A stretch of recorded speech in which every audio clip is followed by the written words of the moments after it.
2025. Got to get used to that. I'm ready. I'm used to it. You're used to it already? I saw 2024 and I'm like, whoa, so last year. Nice. Welcome to Big Things. I'm Mitzi. This is Mike. And this is our show where we talk about the big things we're watching in marketing, social media, pop culture, and sports. We'll also talk through the signals that we're seeing that could inform the future of digital marketing. We're not doing any of that today. Today we're going to be taking a break from some of the signals and we're going to talk about goals and setting goals for the new year and what our goals are. And I'm sure you've seen lots of content about setting goals and all that, but we're going to try to approach this as a little differently, like as business partners and married couple.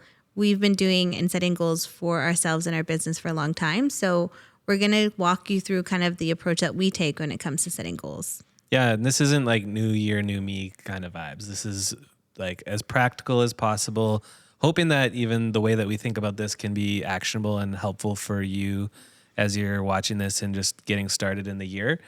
And we like to start with a word for the year. Yeah, which I think for some people that might be kind of like wooey, like a word. What's your word of the year? Why do you say that? Well, I was one of those people who thought it was like kind of wooey. Like it felt like hard to pick a word that embodies all of the year and the seasons that you go through. But I think you actually inspired me to do it. So for me, it's more of like, what's my focus this year? Like I'm someone who's like such an achiever and I love new year, setting new intentions. I love setting goals. I do a vision board every year, or the last 2 years I have.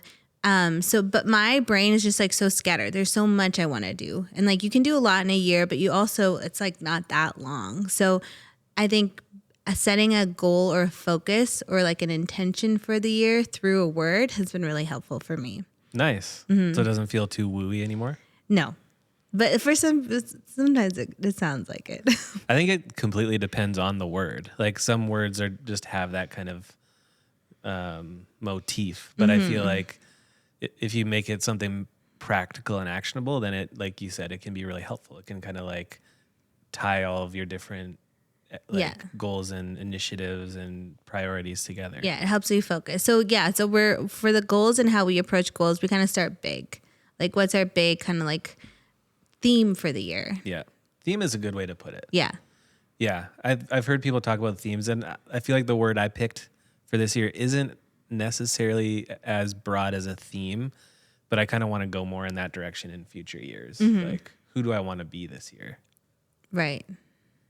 Yeah, so why don't you tell us your theme or word of the year? Yeah, it actually like came to me kind of impromptu on our last full team meeting of the year before the holidays. But I decided that my word for this year would be finesse. And when I think about the word finesse, I actually think it's very practical, and I think it's actually more simple than it sounds. I think finesse can sometimes sound like you're becoming like the best at something, but I think it's actually just more like dialing in and being very detailed and intentional. And one word that I came across as like adjective for finesse was artful, and I feel like that I love that. Like I want to be artful in the way that I approach the year. And really it is, as we get into like what our actual goals are and the habits and rituals that we're trying to implement, they're all very basic for me. They're all very foundational things. And I'm trying to come back to that, but I think I can still do those types of simple things with finesse. How would you do those simple things in an artful way? With intentionality and creativity. Cool. I think those both kind of, that's what artful means to me. It's like, it's not just like if you're working out, for example, it's not just like dragging yourself out of bed and just like forcing yourself to do it to check the box. It's like, how do I think about exercise and when I do it and how I do it in a way that actually fits who I am and fits my life and the time and resources that I have available right now, and how can I be the most resourceful with that? Cool. I like it. Yeah, when you posted your Instagram story of like your word of the year, I think I was like, we were in bed and I was read it immediately after I posted it. I was like, this is weird. And I was like, Please explain all these synonyms for finesse. What do you mean by that? But I like it. I think finesse makes sense. Yeah. Because you have the basics down. And I think it's important to note that because I had a few responses to when I posted that on social, and some people are like, I don't think I can get there this year. I just am trying to like do enough, you know? And I was, as I thought about it more, I want to make it clear that finesse, at least to me, doesn't mean perfection. Right. It just means like intention and consistency and making those adjustments to improve. Finesse also sounds like a Bruno Mars song. It should be. It does. I feel like he should have. Yeah. Maybe he has one. Maybe that's I my can song of the see year. him singing it. Finesse. I could listen to Bruno Mars all year. Yeah. He's a good guy. Yeah. What's your word? Okay, well, my word is so boring compared to your word. But it's the only word that kind of like captures the theme. So a lot of the things I want to work on this year are more so like my habits and routines. And like last year was a big year of starting things. We started this podcast. I started posting on YouTube, on my personal channel. I also started another podcast called Easy Reads. So my focus for this year is really working the muscle of all these things and being consistent with everything. So I want to like, it feels like I'm training, like kind of when I think about training, and that's my word for the year is training. I think about training, you're kind of like putting in reps, and you're like every week and every day working on something to achieve a bigger goal. And you have to like train to get to like the big milestone. We don't know what that big milestone is, but it feels like we're building and training to be better. And every week and every chance I get to like film something or work on something, I want to think about it in a way that like every time I do it, I get a little bit better. So it's like all about 1% better every day rather than like completely starting over, doing something new. So I don't want to start anything new this year. I just want to keep like going and being consistent with the things that I've started last year. Nice. So my word is training. Yeah. And not training in the sense of like learning something, but training in the sense of like preparing yourself. Yeah, so I don't know if it's a perfect word for me, but it's the only one that I could think I think it's of. a great word. I think there's going to be a group of people listening or watching to this that love that word and want that for themselves too. Maybe. Or maybe some people that are like shooting a little too high or too far or too broad and need to do the training. Yeah, that's my thing. I always feel like I go too big and I'm not sustainable in it. I don't need to start anything new and go crazy. I just want to like be consistent and be getting better with the things that I've already started, including this podcast. So hopefully you see the fruit of that by the end of next year. Yeah. I have all year. I know. This is episode 14. 2025 is going to be the first year that we put out an episode every week. Yeah, hopefully. Let's get it. So yeah, so we've kind of like set our bigger like focus for the year. And then I think when you and I sat down and talked about our goals, we immediately go to our routines and our habits because how do we make this practical now? Exactly. So knowing like where we want to go and who we want to be and the theme for a year, now we kind of think about like, okay, what needs to change in your day-to-day life to get closer to embodying that word or theme? And what are the daily routines that you need to incorporate into your schedule? The other thing that I think for us that comes up a lot is when we think about our goals, it's easy for us to think about what we didn't do well last year. And that usually comes down to habits and routines. So I think this part was really easy for us. We're like, we already know what we want to do, and we just need to like work it into our calendars. Yeah, 100%.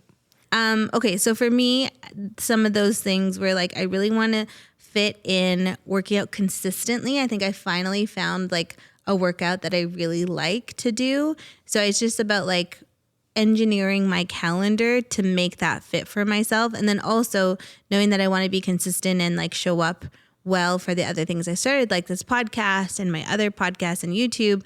Where am I going to do all those things? So you and I sat down and kind of like reorchestrated our calendar to make sure that those things fit. Unfortunately, it means that I have to be a morning person, which I've been deferring for a long time, but I think I need to be waking up earlier than I am. So yeah, and I think neither of us have naturally been morning people, but what we've been learning over the last couple of years as we start to like scratch the surface of becoming morning people is that being a morning person is really as simple as having a great like nighttime routine Yes. and discipline. And discipline. Ugh, that's the hardest part. Yeah. Yeah. So I think we've set it up. So like on paper, it works. Like on paper, if I can follow the calendar I put together, I should be laughing by the end of the year. For sure. So now it's like we have like the plan. We just have to like do it. Yeah. I think that's the moral of the story for me this year as well. I feel like the last couple years have been good years, but when I look at the goals I had in mind or the ways that I wanted to grow or the things I wanted to accomplish, I would say that in the last couple of years, they haven't come to fruition the way that I wanted them to. So I don't have regrets. And I think I'm really happy with a lot of the things I experienced and learned in those couple of years.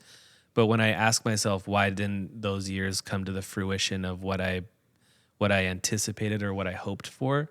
It really is as simple as that. It's as simple as, did I stick to the plan? And I didn't in a lot of ways, whether that's like spending more than I make or not getting up as early as I wanted, which means I didn't have as much time as I hoped for to exercise, or not going into bed when I should have, so that I start the day tired and then I don't have the energy or the presence to be able to be who I want to be on a day-to-day basis, whether it's at work or for my family. So I think the reality is that we're all good at making a good plan. The question is, are we all disciplined and committed enough to execute the plan? Yeah. And I want to be that. I know. I told you, too. I think there's a point last year where I told you I felt frustrated because I felt like I had lacked discipline for a long time. And I think if I think back to it, I feel like I truly haven't been up to my standard of discipline since like pre-2020. Yeah. And that's key. I think it's like your standard of discipline, because you are a high achiever. Like you do a lot. Like you've run a business, you've achieved a lot with that. Like there's a lot that you do. But I think the key thing is like there's areas of your life that you haven't been as disciplined in for lots of different reasons. Like our life is busy, it's demanding. So it's not all like because you lack discipline. But I think if you added that, like if you finesse that knob a little bit and add that, then you'll be achieving all the areas and you wouldn't be lacking or feel like you're not living up to the standard that you have for yourself. Yeah, I appreciate that. And I agree. But I think as I've been chewing on this, I think one thing I'm realizing is that capacity and consistency are not created equal. And I think we can celebrate capacity, the capacity to be able to do hard things or to accomplish a lot or even to just like fit a lot into our schedule. But without consistency on the things that matter most, capacity on its own will usually end up with us falling short of what we want. So I think if I was to shift my priorities this year, it'd be, okay, yes, I know that I have high capacity and so do you, but what matters more to me this year is consistency in the things that I've decided are important. And that's where I think my frustration around discipline comes in, is I haven't stuck to what I committed to myself over the last couple of years. So that's where my head's at. I love that. I'm excited about that. That's not like a woe is me mentality. That's like, I know why I didn't get where I wanted to go in the last couple of years, even though there's a lot to celebrate. And so now this year, it's just a matter of execution. I love it. Cool. It's great. Did you already say what your things are, your habits and routines? Oh, no, I guess I didn't. So, I set up a new schedule that allows me to fit in what I really want to do, which is working out and planning content and reading.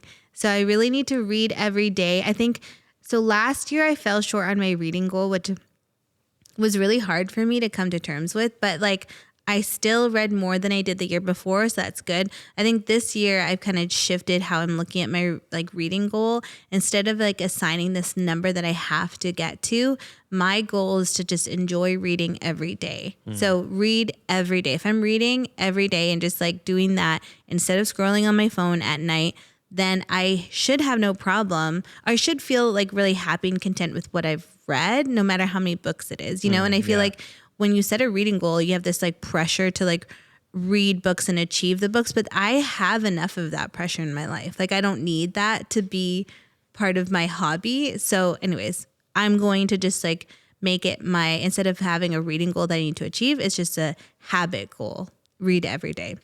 And then work out every week and film and edit every week. So I've engineered the calendar, so it should work on paper, but we'll see. Nice. I Stick love to it. the plan. Yeah. I mean, a big focus for me this year is honestly sleep. And that's not just like the amount of time that I'm sleeping, but how I prepare for sleep and how I like come back out of sleep. You know, it's like, actually, I feel like I've just kind of rolled my eyes over the last couple of years around like all this talk around having a night routine or a sleep routine or like winding down or things like that. But as I get older, I'm just like realizing, even just as I try one thing or another, that it makes a difference. Things like magnesium or reading, like you said, like I've started to really love reading before bed. This last year was kind of the first year that I returned to reading. You read so much over the break too. It's crazy. Yeah, it's just like every book I read, I feel like I'm just gaining momentum in reading and more enjoyment of it. And it's not really like a lot of nonfiction or like self-improvement stuff. It's a lot of just like epic fantasy and like sci-fi and mystical stuff like tales. That. Yeah, it's like kind of nerdy, but it just is like been so good for me, not only just to separate my brain from the things I'm thinking about all day, but to help me relax. But also I think it's been great for my creativity and even my vocabulary and things like that. I feel like I've caught myself using different words at like times. finesse. No, I don't know. I can't really think of an example, but I just think there's so many like fringe benefits to reading that I'm just starting to scratch the surface of and discover. And it's just really nice. I love that. Yeah. You seem more chill. Nice. Which is needed. I feel like sometimes I can be high strung. Yeah, There's maybe this going is on. the secret to managing your stress. Mm-hmm. And good sleep too. So back to that point, one of the things that was on my wish list for Christmas was a sleep mask. And I got one, and it's a great sleep mask, but it also has this like kind of like eye massage thing built into it. So you can wear it just as a simple sleep mask and it's still comfortable and like blackout. But they encourage you to spend like 5 to 10 minutes as you're shutting off the lights and going to bed to just have the massage setting on. And there's different massage settings, and it just relaxes the tension in there. And that's been great for me too. I just feel like I sleep a little deeper and get there a little faster. But yeah, I'm just looking for different things to layer into how I transition towards sleep, so that when I wake up in the morning and early when I want to, like ideally like 5 or 5:30 in the morning, then I feel great. Love it. It's not sluggish. It's fun hearing you like get into bed and you hear the zzz. You can hear it? I can hear it, and then I can hear you sleeping. Wasn't gonna say that. Is louder? I'm gonna try mouth tape this year for my sleep. Yeah. I started it. I did it once, and I did feel like I was going to die. Like I felt like I did. Oh, I felt like I couldn't breathe, even though like I can clearly breathe through my nose. But like when you're sleeping, you kind of forget like something's on your mouth. Anyways. And you get more air faster when you breathe through your mouth. So if you're used to breathing through your mouth like I am, then it's a little weird at first. When I did it for a bit and I wanted to get back into it, but it took me probably 3 or 4 nights to be able to get through a whole night with the tape on. Because there would be moments where I'd fall asleep with it, but then I'd wake up like kind of startled or like felt like something was wrong because my mouth was stuck shut. Yeah. And I'd just rip it off. And the first time I did it, my mouth was like a little open, like in the tape. So I just had to close it up tight. Like you got to cinch it up tighter. Yeah. That's funny. But You're I'm just scared like half too. taping. Yeah. I'm just like, Just low key not too mouth much. breathing. Just through the side of your mouth. That's funny. The other thing I want to do is a little bit more writing this year. Not like journaling so much as writing down my thoughts and point of view and things that, whether it's things that I'm already thinking about, like things that I'm passing on to the team at work or talking about with our clients or problem solving or things like that. And then sharing it, whether that's on like LinkedIn or Twitter or places like that. And my goal for that isn't just to like center myself or to like get exposure. I think I want to do that for our company, but I also have been feeling the itch to create some opportunities for mentorship. So I think if I can share more of what my experience and expertise is, then maybe some of those opportunities will find themselves towards me to like be able to help younger people that are getting into the industry or things like that. I love it. I'm so Yeah. excited about that. And then same as you, I want to exercise at least 3 times a week. I think we've talked about this before on the podcast, but we've both kind of struggled to find our sweet spot again post having kids, just because it's a little bit sporadic when they wake up or how long they sleep, and when they're awake, they want all our attention, and it's hard to have an uninterrupted time. And we also, I think, both kind of understand that when one of us is gone, there's more for the other person to juggle with kids and work and the house and everything like that. So it's not as simple as just deciding to go to the gym. We know that someone else is like covering for us for that time and taking on more so that we can have that space. So that's not to say that's not worth it, but it really forces us to work together and to buy each other that time. So yeah, I'm hoping that this is our year for that. Nice. Those are great.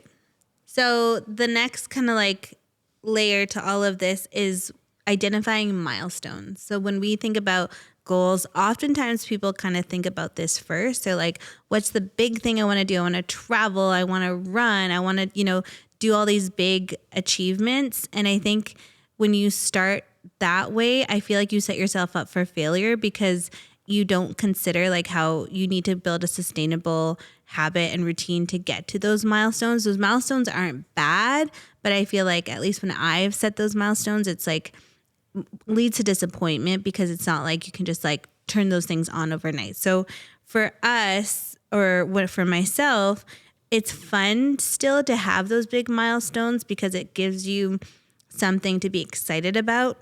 So, and ideally they connect back to some of like the routines, the theme of the year, those kind of things that you've already set. So for me, one of my big milestones for the year, and I'm scared to even say this out loud because it means I have to do it. I want to run a half marathon. So I ran one a few years ago, and it was before I had kids, and it was so fun. I really love running, but I was running in Vancouver where the weather is a lot better. And I was running usually like with friends. So this will be a big test for me because I want to see if I can do it. Like I want to prove to myself that my body can still run after having 2 kids and going through all that stuff. So I do want to do it, but I am scared. You can do it for sure. Your body's stronger than ever.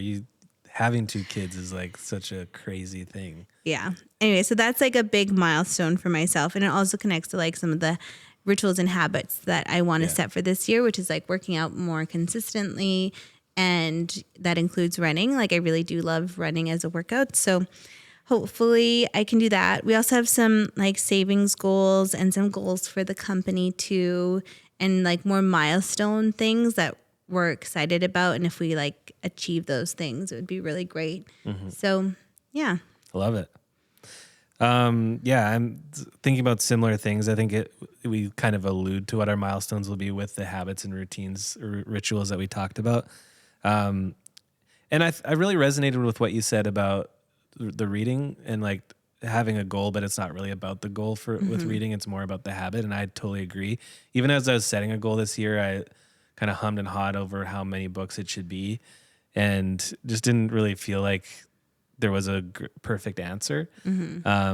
So I set the goal at 18 for the year because I read 12 this past year, which was 1 a month, and that was really achievable. So I think 18 is kind of a good next step, but I'd love to read more than that. And I think I probably will if I keep a consistent habit. I want to do 150 days or more with some form of exercise. Like straight? No, 150 out of the year. Cool. I want to exercise. I want to have one good family vacation. And you mentioned some arcade growth goals. I think the achievable goal for us this year is 25% growth. But the bigger, more important goal that we haven't been able to hit yet is 20% profit. Anyone that works in the agency space knows that this stuff fluctuates so much, and really like overhead heavy to deliver the service that that agencies deliver.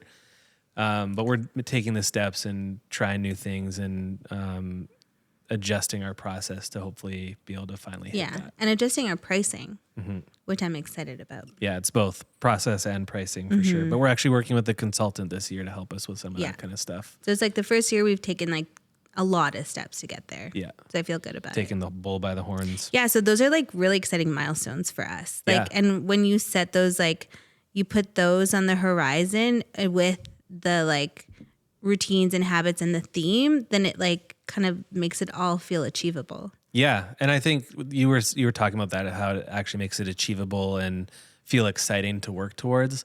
But I also wanted to add, I think it's really important, and you're really good at this, but not just feeling excited about working towards them, but then actually like celebrating when you achieve them. I did therapy for a little bit just to keep growing and finding my blind spots. And one of the key takeaways I got from that was that I don't mark the moment enough. I don't celebrate the things that we do accomplish. And so they had encouraged me to do a better job of that, especially knowing that that's something that you care about a lot.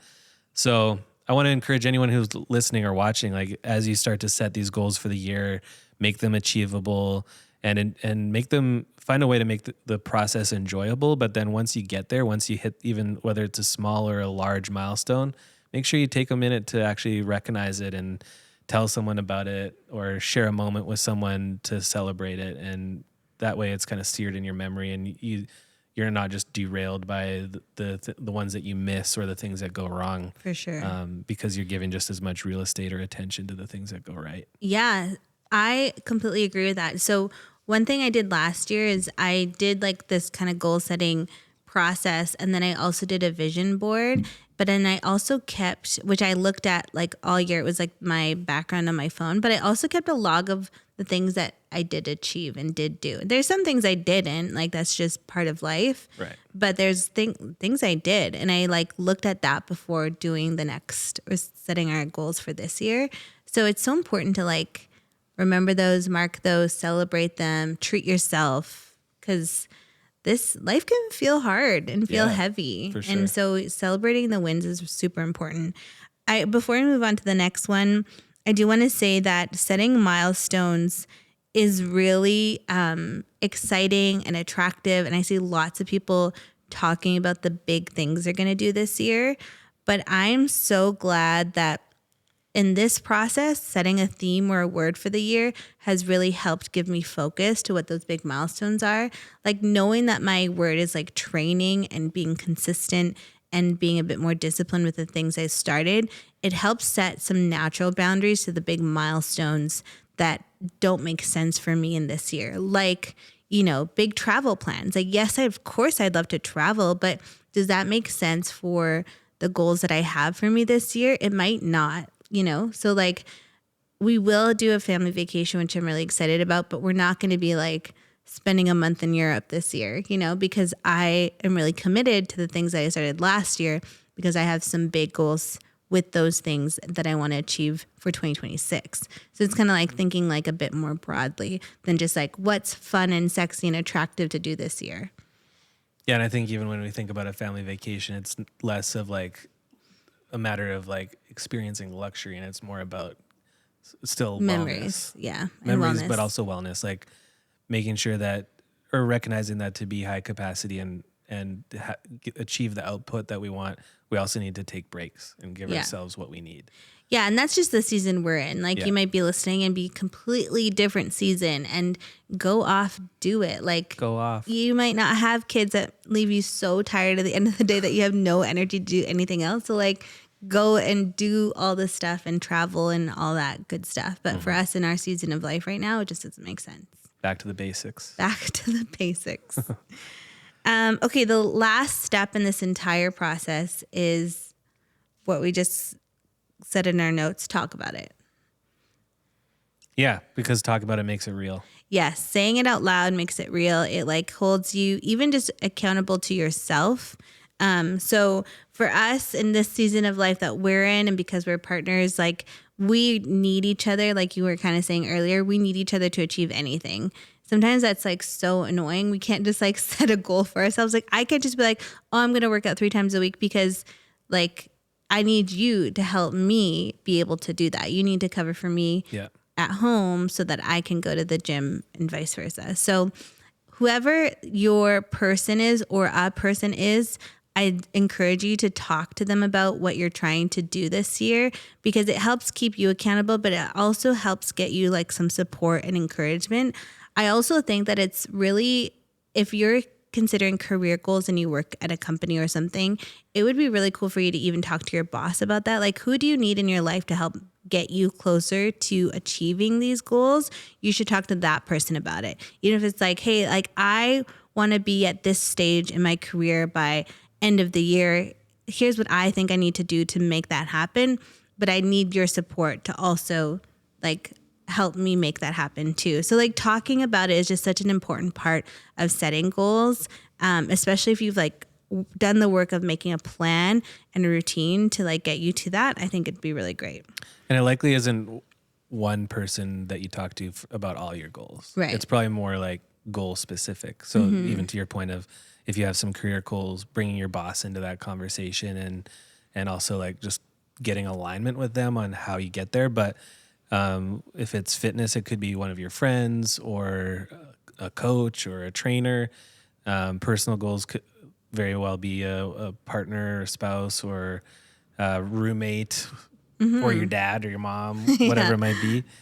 So yeah, I think there could be lots of stakeholders, you know, in the various goals and things that you're trying to execute on for the year. And you're not talking to them to burden them with it, but just to give them access and help them maintain accountability with you. But also to unlock certain things that maybe might not be able to unlock yourself. For sure. I think if that person cares about you, they're going to want to be part of that. Absolutely. I did a vision board night with some friends, and we were all on our computers, like doing our vision boards, like talking about stuff. It was like really fun. And then at the end, we like presented our vision boards. Nice. And it was so vulnerable, but really cool too, to see like, oh, this friend of mine who is a good friend of mine that I talk to all the time, I had no idea that she's trying to start a new business, you know? And like, it wasn't until like she was like kind of confronted with her vision board and wanted to share it with us. And it was really cool because we could like encourage her in that. But yeah, I just feel like maybe the dreaming part is such a cool part of life. I'm someone who has big dreams, and I love hearing other people's big dreams. And I'm sure if you share that with someone who really cares about you, they would love to support you in that. So I think it's really important to talk to someone about it. For sure. One caveat I will add is that I would encourage people, if they're talking to others about their goals, to just be cognizant of how they feel when they talk to people about them. Because I'm not a scientist, but I've heard people say that when you tell someone about something that you're going to do or that you want to do, there's some sort of, I don't know if it's an endorphin release or some other chemical, but some sort of release that makes you almost feel psychologically like that you've actually accomplished that thing. And I'm guilty of that. Like, I am too. I love the feeling, the adrenaline rush of telling people what I'm going to do this year, but that can't end up feeling like enough. Like, we actually still have to stick to the plan and do the work, right? So talk to people so that they can hold you accountable and help you get there, but don't leave it at that. Make sure that you're actually executing on the plan. For sure. Well, that's it. Those are the 4 big things and steps that we go through to set some goals for the year. Yeah. Simple. Hope it was helpful. Yeah. Felt like a good session to me. I think so too. I'm excited. I'm excited for this year. I'm always like that person who's excited for the new year, fresh start, new school year, like all of that gets me so jazzed up. Yeah. It's going to be a good year, 2025. Well, thanks for starting the year off with us. If you're listening and haven't checked out YouTube, make sure you do check it out. Give it a watch. Make sure you subscribe. We're here every Friday. You can also jump in on social, specifically Instagram. We also recently got active on TikTok, but that's a great venue to leave us a comment. Let us know what you like, what you don't like, what you want to hear more of. But other than that, we'll see you next week. Yeah, stay tuned. We have a trend report coming out very soon. So stay tuned for that episode. It's going to be really good. It is going to be really good. Okay, first gong of the year. Make it good.